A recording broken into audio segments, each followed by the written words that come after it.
Guerreiros, sejam bem-vindos a mais um vídeo sobre a Antártida.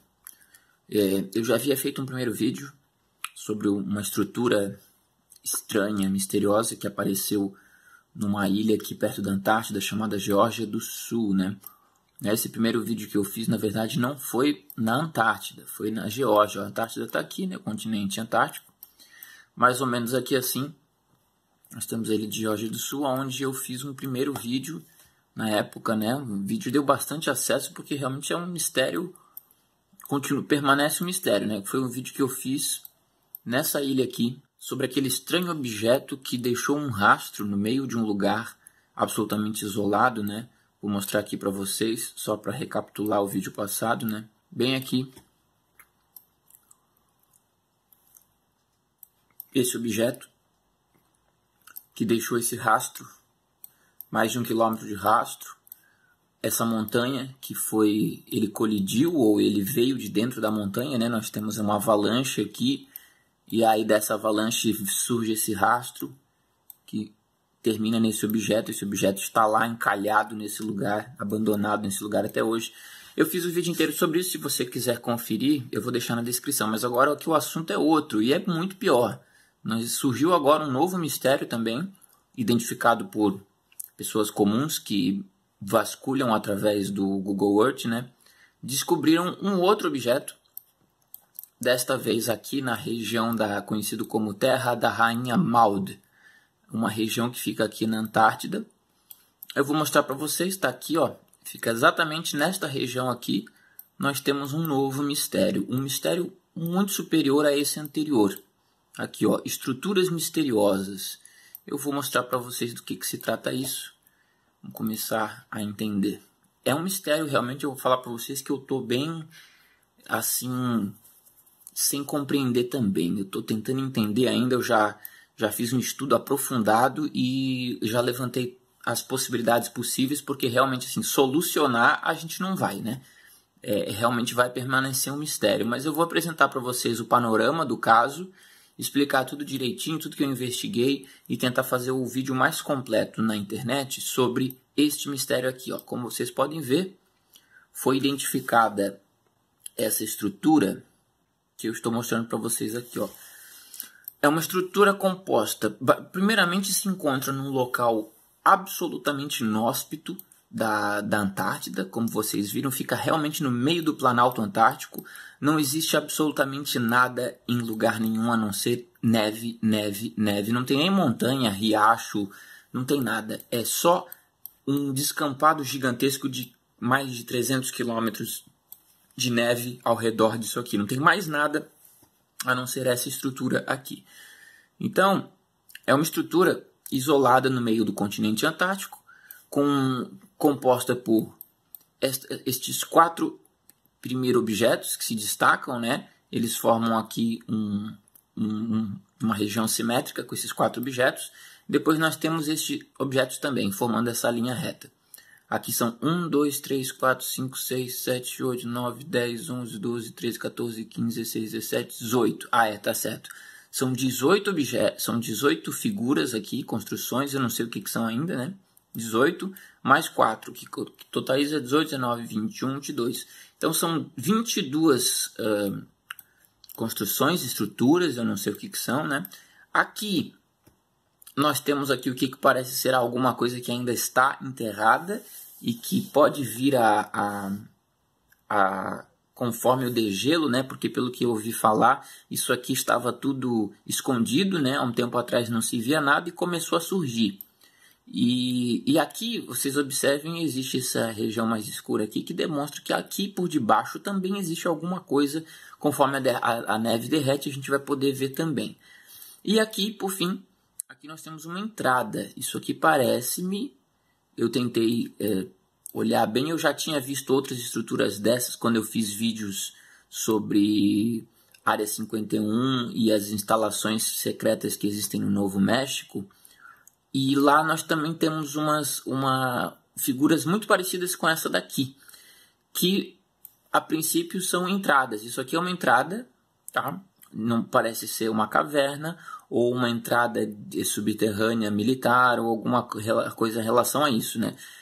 Esse objeto, se observe, se a gente der uma rodada, às vezes dá de ver melhor. Eu não sei se vocês conseguem ver, tem que ter um olhar apurado, né? Porque a gente olha para o Google Earth em bidimensionalidade, ele não mostra estruturas em 3D, às vezes até mostra montanhas e objetos em 3D, mas aqui é tudo plano. Então a gente tem que forçar a visão para imaginar isso aqui como 3 dimensões. Isso aqui, ó, aqui é a estrutura, quer dizer, aqui é a entrada. E essa parte quadrada aqui, ó, vocês veem, isso aqui é meio que um quadrado aqui, né? Isso aqui é a sombra sendo projetada, né, dessa parte aqui, ó. Isso aqui é a entrada e esse quadrado aqui é a sombra dessa entrada aqui. Isso aqui, de fato, me parece ser... Deixa eu mostrar por outro ângulo para vocês. O que me parece ser uma espécie realmente de entrada. Essa entrada, essa caverna, esse buraco, ele possui... Vamos dar uma olhada nas medidas para a gente ter uma noção. Esse buraco, ele possui na faixa dos seus... São 38 metros, né? Podemos dizer aí, né, no geral, 40 metros, botar de ponta a ponta aqui. Basicamente, uma entrada de seus 40 metros de extensão ali. Voltando aqui para as estruturas, para vocês terem uma noção, eu fiz alguns comparativos para a gente começar a ter parâmetro, né? Porque olhando assim, você não faz noção do tamanho disso aqui, né? Eu fiz alguns comparativos para criar parâmetros, para vocês começarem a entender. Por exemplo, vamos começar por esse aqui, ó. Essas 4 figuras são as mais enigmáticas, né? Realmente, o que nos dá a ideia de que são estruturas baseadas em algumas formas de inteligência, né? Porque a primeira pergunta que a gente faz é: seriam estruturas naturais? A natureza poderia fazer isso aqui? Né? O que nos leva a crer que talvez não seja natural são as distâncias que são muito precisas, né? Então, assim, ó, por exemplo, a distância deste aqui para este aqui é de seus 142 metros. E se a gente for ver a distância deste daqui para este daqui, 142 metros exatos. Então, vamos ver o outro. Talvez mude um pouquinho, né? Mas no geral, aqui, ó, 142 metros. Então, assim, a distância entre eles é muito precisa para que isso sejam formações naturais, né? Não parecem ser formações naturais. Esses 4 indivíduos aqui em específico, o que parecem ser isso daqui? Isso parecem ser estruturas retangulares, né? Compridas, retangulares, estão parcialmente cobertas pela neve. Aqui, assim, você nota uma... Observe com o dedão, vou usar o dedão dessa mãozinha aqui, né? Ó. Bem aqui assim, nós temos uma barra preta. Aqui nós temos outra barra preta. E aqui mais uma barra preta. Essa barra preta é difícil saber, em 3 dimensões poderia ser uma torre ou poderia ser um buraco retangular em cima dessa estrutura maior retangular. Então são 4 estruturas retangulares parcialmente enterradas pela neve. Cada uma delas possui na faixa de, arredondando ali, são 90 metros de comprimento cada uma delas. Vamos ver outra aqui, ó. Tá vendo, ó? Na faixa de 80 a 90 metros de comprimento, conforme a neve nos permite ver, né? Cada uma delas. Então são estruturas assim de um tamanho bem razoável. Eu fiz umas imagens para vocês terem uma ideia, uma noção melhor, comparando com campos de futebol. Se vocês derem uma olhada, um campo de futebol ele possui cerca de, arredondando assim, campos internacionais, eles possuem cerca de 100 metros de comprimento por 60 metros de largura. É mais ou menos isso um campo de futebol. Então, como vocês olham aí na imagem, né? Utilizando o tamanho do campo de futebol, a gente começa a ter melhor uma noção do tamanho dessas estruturas. E se formos comparar com estádios de futebol, no caso eu peguei o Maracanã para vocês darem uma olhada aí, nós temos aí, entre essas 4 estruturas, poderíamos colocar 2 Maracanãs. Vocês estão entendendo que são estruturas realmente colossais? Esses 4 retângulos formam uma área que seria possível o tamanho de 2 estádios do Maracanã. Então, assim, são estruturas realmente gigantescas, realmente de um parâmetro de tamanho que é difícil de você conceber que isso pudesse ter sido feito por seres humanos da era moderna comum, agora, ao nível da gente supor que isso aqui seriam instalações de pesquisa, né? Porque poderia ser algum tipo de experimento de alguma instalação de pesquisa. Isso aqui poderia ser, por exemplo, sabe aqueles cataventos eólicos, né? Poderia ser um experimento eólico com vários cataventos eólicos. Não é impossível, mas é estranho porque... Por que é estranho? Por causa do local. O local ele realmente é completamente isolado a um nível assim que para um ser humano, para uma equipe de expedição alcançar esse local aqui é muito difícil. É uma expedição assim bem estruturada para você alcançar uma região tão inóspita quanto esse local aqui, né? E você ir até esse local absolutamente inóspito para construir uma obra faraônica dessas, porque eu vou mostrar para vocês, o tamanho desse negócio é gigantesco, né? Então é uma obra de um parâmetro gigantesco num lugar completamente inóspito de acesso. Vamos colocar aí como um dos lugares mais difíceis de se acessar do mundo, né? Porque estamos falando do continente antártico congelado, no meio da neve. As condições de vida são absolutamente precárias, então para os seres humanos chegarem lá é muito difícil. Então, se vocês observarem, 99% das estações de pesquisas mundiais, elas se encontram nessa ponta aqui da Antártida, que é onde fica mais próximo do continente aqui, no caso do Chile, né? Então, assim, normalmente o pessoal que faz pesquisa acabam colocando suas estações nessa região aqui, Nós temos, por exemplo, estação polonesa, estação brasileira, estação russa, estação peruana, estação do Equador, a estação argentina. Todas as estações mundiais se encontram basicamente nessa região aqui. Vou dar só um exemplo para vocês verem. A estação brasileira, por exemplo.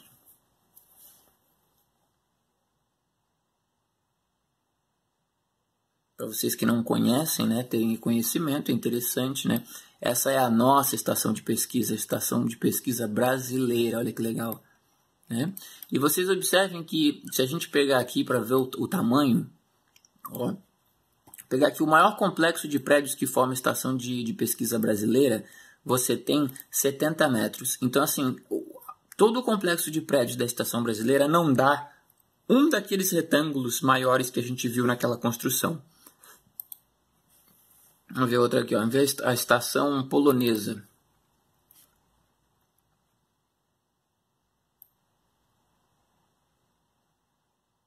Isso aqui, vocês veem que aquilo que a gente estava vendo lá não se trata de uma estação de pesquisa. Essa estação polonesa, se a gente pegar o maior prédio dela, que é esse retângulo aqui, ele tem 36 metros de comprimento, ou seja, construções normais para seres humanos, né? E é um prédio bem grande. Agora, quando você volta lá, você observa o tamanho dessa estrutura, né? Ela é realmente gigantesca. Para vocês terem uma noção, vou mostrar mais algumas medidas para vocês. Olha só. Essa fileira aqui, caracteristicamente retilínea, ou seja, com aspectos realmente de uma construção feita por pessoas inteligentes. Eu não digo pessoas porque não sabemos se foram pessoas, quem construiu, mas foi uma inteligência. Eu não creio que isso sejam construções feitas pela natureza, ainda por cima porque não há nada que a natureza pudesse fazer aqui, né? É tudo deserto, é tudo neve. Então, para vocês terem uma noção, essa linha vermelha aqui, ela tem 1 km de comprimento. 1 km de comprimento, que é mais ou menos o comprimento desta primeira linha aqui. 1 km de comprimento. Vou mostrar para vocês aqui. Olha lá, Tá vendo? Quilômetros. 1 km e 15 metros é o tamanho disso daqui. Exatamente, por coincidência, exatamente o tamanho do complexo de pirâmides de Gizé. Agora vocês têm uma noção. Se a gente for pegar as pirâmides de Gizé, que são as construções maiores que nós temos no mundo das construções antigas, né? Olha só, vou mostrar aqui para vocês. Está aqui, ó, a pirâmide de Quéops, a pirâmide de Gizé e a pirâmide de Micorinos, acho que é, né? Não sei o direito o nome, aquela pequena. É uma das maiores construções da antiguidade. Não, uma das não, acho que basicamente é a maior, não existe nada maior. Então, assim, eu estou pegando exemplo para vocês da construção megalítica maior que nós temos conhecimento. Essa construção megalítica, se formos ver de ponto a ponto, de uma ponta da pirâmide de Quéops até a de Micorinos, nós temos 1 km e 15 metros exatos, basicamente arredondando 1 km. Deixa eu arrumar aqui para vocês. Basicamente é isso, é 1 km, ou seja, essas figurinhas aqui, essa reta de objetos aqui, possui basicamente o tamanho do complexo de pirâmides de Gizé, né? Quer dizer, as pirâmides do Egito. É 1 km, é uma obra realmente faraônica. Um outro comparativo que eu trago para vocês, que eu mesmo utilizei para facilitar a minha visão da coisa, foi isso aqui, ó. Eu moro na capital de Santa Catarina. E é uma ilha chamada Florianópolis. Para entrar na minha cidade, você precisa atravessar essa ponte aqui. Nós temos a ponte de ida e a de volta. Rolombo Salles e Pedro Ivo Campos, as duas pontes de acesso. Essa aqui é a famosa Hercílio Luz, né, que vocês estão vendo aqui. Ó. Aqui fica a Hercílio Luz, a ponte histórica desativada, construída em alguns séculos atrás. E a ponte moderna. Essa ponte moderna aqui, ela possui pouco mais de 1 km de comprimento. Basicamente o mesmo tamanho da nossa estrutura aqui, ó. Como vocês podem olhar na imagem, né? O tamanho dessa estrutura é basicamente o tamanho da ponte Pedro Ivo e Colombo Salles da capital de Santa Catarina. Ou seja, é uma obra realmente de proporções inacreditáveis. Se vocês forem olhar aqui, ó, se a gente pegar o complexo inteiro, de ponta a ponta aqui, são 1 km e 87 metros, ou seja, são quase 1 km e 100 metros. Se a gente pegar daqui dessa entrada, essa caverna, esse orifício aqui, até esse ponto, são 2 km. Então, basicamente, o complexo inteiro dessa construção aqui nos remete a 2 km de comprimento. É uma obra de tamanhos realmente gigantescos. Agora vocês já têm noção, então, da região, das proporções, do tamanho das coisas, né? E eu vou encerrar o vídeo, é um vídeo comprido já de 18 minutos. Eu vou encerrar esse vídeo aqui levantando as possibilidades, ou seja, possibilidade primeira, um elemento natural, a natureza de alguma forma construiu isso, não se sabe como, mas a natureza, não podemos descartá-la. Possibilidade número 2, o ser humano moderno, ou seja, isso poderia ser um projeto militar secreto, alguma coisa do gênero, mas eu acho meio conspiratório demais, eu não sei. Nós temos acho que são mais de 50 institutos de pesquisa, 50 estações de pesquisas mundiais de todos os países que se encontram por quase toda a Antártida, com especial aquela região que eu mostrei para vocês que concentra todos os núcleos de pesquisa. Até para os países atuais, fazer uma construção desse tamanho nessa localidade inóspita seria difícil até para militares alcançarem uma proeza dessa, mas não vamos ignorar a possibilidade dos próprios seres humanos, né, governos, militares e projetos que nós desconhecemos estarem sendo feitos aqui, né? É possível. Uma outra possibilidade seriam as construções antigas, né? Civilizações antigas que viveram na Antártida num passado distante, enquanto a Antártida ainda não se encontrava debaixo do gelo, vamos supor, um continente habitável, e tivemos aí uma grande civilização capaz de ter construído uma construção a esse nível de complexidade, a esse nível de tamanho, né? Porque não se sabe direito, se você aproximar, é difícil saber o que se tratam isso. Aqui, por exemplo, ó, esse negocinho aqui assim, né, que forma um Vzinho em cada um deles, isso aqui é a neve que se acumula em função do vento. O vento bate no objeto, o objeto de fato são esses pontos pretos, que tem mais ou menos, eu esqueci de mostrar aqui a distância para vocês, são mais ou menos 50 metros a a 60, 70 metros de comprimento cada um deles. Então, são pontos pretos. Esses pontos pretos é muito difícil de você saber se são torres ou se são orifícios. No entanto, são objetos que fazem o acúmulo da neve, né? Com o vento, a neve vai sendo empurrada e acumula, formando essa formaçãozinha aqui assim. Então, como eu ia dizendo, podem ser construções antigas. Eu até lembrei daquela construção dos moais na Ilha de Páscoa, que foram enfileiradas as estátuas, né? É uma construção megalítica das maiores que temos conhecimento também, os famosos moais. Eu peguei a foto aqui para mostrar para vocês, ó, vocês estão vendo aqui, ó. Estes aqui são aqueles famosos moais que se encontram na Ilha de Páscoa, né? Só que se você for ver o comprimento desses moais, não chega a míseros...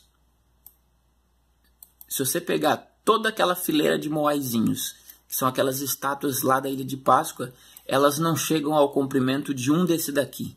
Um só desse, para todas aquelas estátuas. Então, assim, não há como comparar uma coisa ou outra. A única semelhança que existe entre as construções da Ilha de Páscoa e isso aqui é o fato de estarem enfileirados, mais nada, porque as proporções não conferem.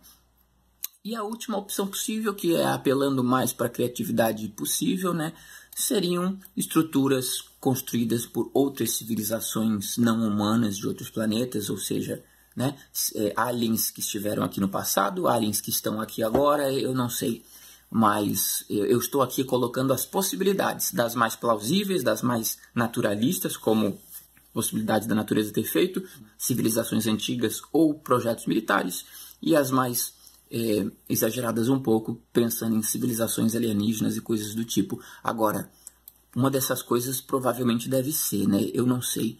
Eu deixo que vocês façam os comentários, por favor. Comentem aí embaixo o que vocês acham que são essas estruturas, né? Se existem mais possibilidades fora essas que eu acabei de colocar. E provavelmente existem. Cada pessoa aí tem a sua criatividade para poder dizer o que acha. Então, coloquem nos comentários. Inscrevam-se no canal, ativem as notificações e, se gostarem, compartilhem o vídeo com os colegas, certo? Eu vou me despedindo aqui, um abraço e até o próximo vídeo. Eu já tinha encerrado esse vídeo e acabei descobrindo algumas evidências interessantes, descobri novas informações. Na verdade, a gente sempre vai descobrindo novas informações, né? E conforme elas vão surgindo, eu farei outros vídeos, mas um rápido adendo aqui é que eu descobri que a estação da Noruega, a estação norueguesa, ela se encontra a uma distância dessas estruturas misteriosas, né? Ela se encontra a uma distância de 340 quilômetros, ou seja, viajando por uma autoestrada de carro ali a seus 100 km por hora, você faz esse percurso em cerca de 5 horas de viagem, eu creio. É isso aí, a distância, mais ou menos 4 horas de viagem, indo numa BR com uma velocidade tranquila ali, você consegue fazer uns 315 quilômetros. É a distância de Florianópolis a Curitiba, capital de Santa Catarina, até a capital do Paraná. Ou seja, é uma viagem assim razoavelmente longa, são 4 horas de viagem, que é a distância entre essas estruturas e a estação de pesquisa norueguesa. Só para vocês darem uma olhada, essa aqui é a estação norueguesa, deem uma olhada.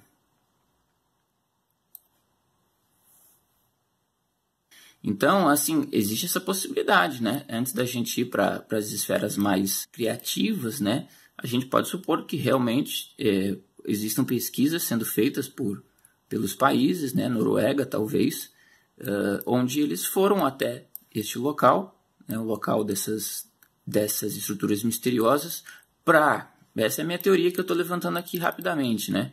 Aqui estão as estruturas.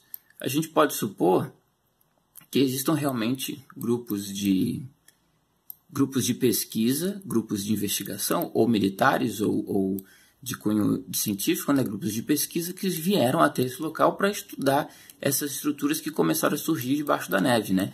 Essa entrada aqui é que nos indica, na verdade, é que isso aqui, uma coisa são essas estruturas, outra coisa é essa entrada aqui que parece ser uma espécie de caverna ou de hangar, um buraco de escavação. Então, talvez isso aqui seja uma área de pesquisa, né? Como aqui não existe rochedo, nenhum local seguro, né? É só neve, fizeram aqui uma entrada para um bunker subterrâneo para motivos de estudo dessa estrutura que vem surgindo na neve, né? Então, talvez seja realmente uma região de pesquisa. O último dado que eu coloco, esse vídeo vai ficar gigantesco, mas tudo bem. O último mistério aqui para mim é o seguinte: se vocês observarem, a gente for começar a subir com o mapa do Google, vocês vejam que aqui a região é bem definida, né? O mapa do Google, aqui o Google Earth, eles nos mostram uma ótima definição. Você vai indo, chega um certo momento que ele perde a definição. Quer ver, ó? Tá vendo que tem esse retângulo? Dentro desse retângulo para cá, toda a área dentro desse retângulo, ela é bem definida. Para fora do retângulo não existe mais definição. Se você vier nessa área aqui fora do retângulo e tentar aproximar, você não ganha definição. Você não consegue ver nada do que tem aqui. É tudo fora de definição. Agora, quando chega no... Olha só, vocês conseguem notar a diferença na definição? Eu vou mostrar bem de pertinho. Olha só. Aqui é bem definido. Aqui não é. Por que o Google define áreas de alta definição? Por que ele escolhe áreas de alta definição? Quando existe interesse em realmente pesquisar aquela área em questão. Se não há nada nesse monte de neve aqui, eles deixam tudo fora de definição, porque não existe interesse em olhar. Por exemplo, se a gente pegar aqui no meio dessa neve aqui e começar a aproximar, não vai ganhar definição para nós. Ó, tá vendo? Aproximei o máximo possível, você não vê a definição acontecer, porque são áreas de descampado que não há interesse algum de ninguém. Agora, ali, naquela região ali exatamente nessa região aqui, quando a gente vai aproximando, observa como que o retângulo aparece, o retângulo de área definida. Ó, tá vendo? Ó? Eles pegaram uma faixa do satélite, toda essa faixa do satélite, e ó, termina aqui, ó, e colocaram em alta definição. Por que exatamente não é coincidência? Isso eu não posso crer que seja coincidência. Exatamente no local onde tem esse negócio misterioso, a gente consegue ver com alta definição. Aqui, o retângulo que a gente vê aqui, essa área definida. Por que isso, né? Isso é uma curiosidade boba que me surgiu agora, né? Por que o Google Earth fez esse recorte, em especial onde está localizado essa construção misteriosa, né? Ou seja, mais um mistério para isso tudo. Eu vou encerrando aqui e a gente se vê no próximo vídeo.